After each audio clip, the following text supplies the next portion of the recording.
रात के सन्नाटे में नवीन शमशान भूमि की तरफ चला जा रहा था। ये बाबा आखिर कहाँ मिलेगा? कुछ दूर और चलने पर उसको सामने एक अघोरी नजर आया। उसके सामने आग जल रही थी। कौन है तू और यहाँ क्या कर रहा है? बाबा, मेरा नाम नवीन है। मैं आपके पास मदद के लिए आया हूँ। क्या समस्या है तेरी? बाबा, मैं 3 साल से एग्जाम में पास होने की कोशिश कर रहा हूँ, लेकिन हर बार फेल हो जाता हूँ। मैंने आपके बारे में बहुत सुना है। आपके लिए कोई भी काम मुश्किल नहीं है। आप प्लीज मेरी मदद कर दीजिए। हर नामुमकिन काम को मुमकिन करने के लिए कोई विधि करनी होती है। अगर उसको ठीक से नहीं किया गया तो भारी नुकसान चुकाना पड़ सकता है। आप जो बोलेंगे मैं वैसा करने के लिए तैयार हूँ। ठीक है, तुम्हें जिस इम्तिहान में पास होना है उसी इम्तिहान में पास हुए किन्हीं 2 बच्चों के बाल काट कर उनको मेरे पास लेकर कल रात तक आओ। बाकी की विधि मैं उसी समय बताऊंगा। ठीक है बाबा, मैं कल रात आपके पास जरूर आऊंगा।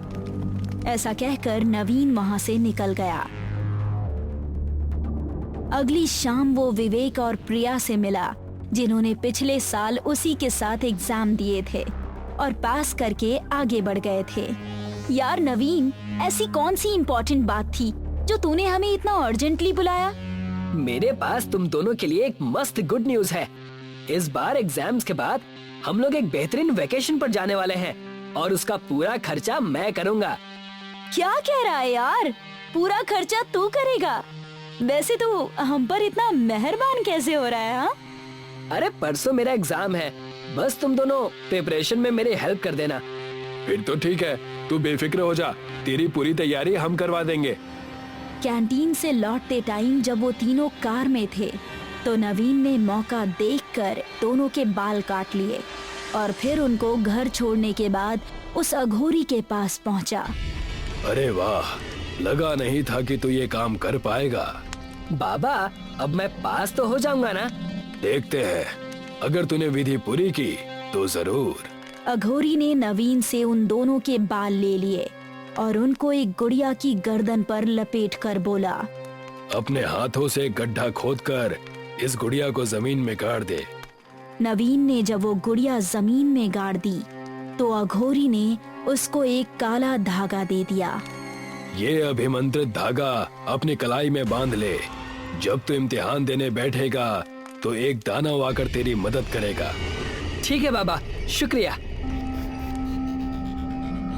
एग्जाम हॉल में नवीन ने जैसे ही क्वेश्चन पेपर देखा, उसका दिमाग घूमने लगा।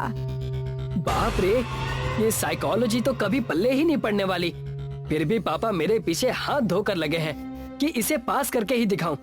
उसने अपनी कलाई में बंधा काला धागा थामा और कुछ मंत्र पढ़ने लगा।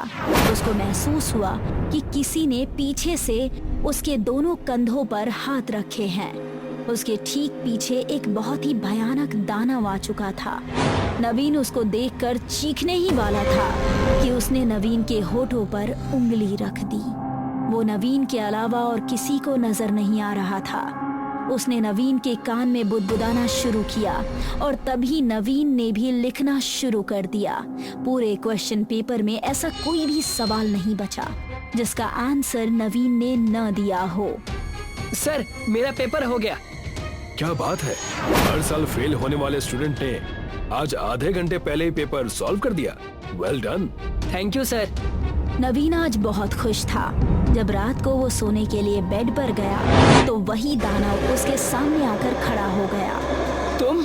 जिन 2 लोगों के बाल तुमने विधि के समय इस्तेमाल किए थे, उन दोनों को तुम्हें कल रात अपने साथ लेकर अघोरी के पास पहुंचना है। हाँ, मैं ले आऊंगा। इतना सुनते ही दानव वहाँ से गायब हो गया। मेरा काम तो हो गया, अब मैं क्यों उनको वहाँ लेकर जाने लगा? अब तो बस वेकेशन पर जाना है। अगली शाम नवीन प्रिया और विवेक को अपने साथ लिए शहर से बाहर निकला। जिस रिसोर्ट में मैंने बुकिंग की है ना, वो दिल्ली के टॉप लिस्ट में आता है। तुम लोग देखना, this vacation will be memorable. तभी कार के बोनट पर वो दानव आ गया और कार अचानक से रुक गई। क्या हुआ? नवीन ने सामने देखा तो अब वहाँ कोई नहीं था, लेकिन अब कार स्टार्ट नहीं हो पा रही थी। यार, इसे क्या हो गया? ज्यादा टेंशन मत ले, देख यहीं पास में ही एक गेस्ट हाउस है, रात वहाँ रुक जाते हैं, कल मैकेनिक को लेकर आ जाएंगे। उन्होंने कार को साइड में लगाया और फिर गेस्ट हाउस के रूम में ठहर गए। यार मुझे तो सच में बहुत एक्साइटमेंट हो रही है कि दिल्ली के रिजॉर्ट में कितना मजा आने वाला है। तभी उनकी प्लेट में ऊपर से लाल लाल खून टपकने लगा। उसने जैसे ही ऊपर देखा, वही भयानक दानव छत पर चिपका हुआ था और उसके मुंह से खून टपक रहा था। प्रिया कुछ कह पाती इससे पहले ही उसने देखा कि न ही उसके खाने में खून था और न ही छत पर वो दानव। क्या हुआ? कोई भूत देख लिया क्या? I'm sorry, मैं जरा अभी आती हूँ।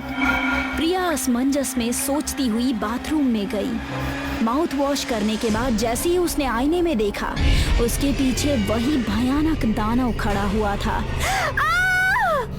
उसने अपने तेज पंजे मारकर प्रिया का भेजा बाहर निकाला। विवेक और नवीन दोनों उसकी चीख सुनकर वहां पहुंचे तो उसको मरा हुआ देखकर दोनों का दिल दहल उठा। प्रिया की लाश जमीन पर पड़ी थी। तभी वहां दानव फिर से नजर आया और उसने विवेक का गला पकड़कर उसको बाथरूम से बाहर खींच लिया। बाथरूम का दरवाजा अपने आप बंद हो गया और नवीन उसके अंदर ही फंसा रह गया। मुझे छोड़ दो, मुझे जाने दो। दानव ने उसकी एक नहीं सुनी, उसको खिड़की के बाहर फेंक दिया।